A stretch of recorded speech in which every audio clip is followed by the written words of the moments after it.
going to be a great battle. We got a defensive blocks that we haven't got all season. The cut blocks that's so often in different type of veer blocks. We haven't faced the option at all. So that's going to be a challenge.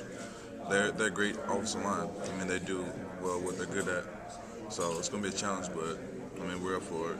Some of their players have said that y'all are different than any defensive line that they've faced this season in terms of your size and your speed and the schemes that y'all run.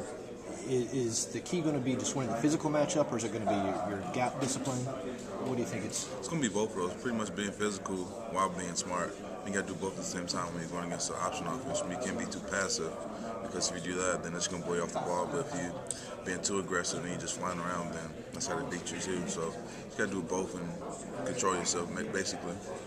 What's the key to defending cut blocks?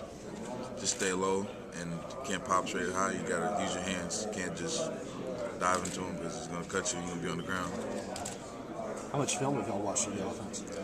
We watch a lot with our position coach, but each individual player watches as much as they want to watch. I watched a lot just because the defensive ends focus on a lot, so I watch a little bit more.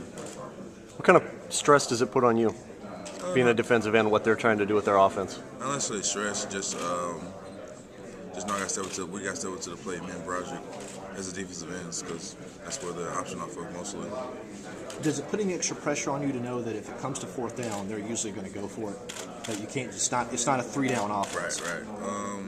Not necessarily. I mean, we're going into it knowing that, so it's not like it's going to be surprised when they do go for it. Did you go back and watch their bowl game last year? No, I did not. Okay, so you've just seen film from this year? Yeah. Do you look at their offensive line and say, man, they're kind of small, we can just dominate these guys? No, I mean, maybe if it was a regular offense. I mean, they're running an option offense. They don't need 300-pound guys. They need guys that's fast, that can move. So it works to their advantage to be smaller. So no, I don't look at it like that.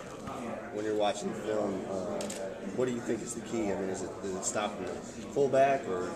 Stopping the whole offense. I mean, if you stop the fullback, the quarterback's going to pull it out and run. So we just got to play a solid whole team defense. If we just stop one part of the game, then they're going to use the other part. What kind of advantage is it to have 4 or 5 weeks to prepare for these guys instead of, one? It's definitely, I don't say advantage, but it helps to have more than 1 week because their offense is so complex that having 4 weeks has really helped.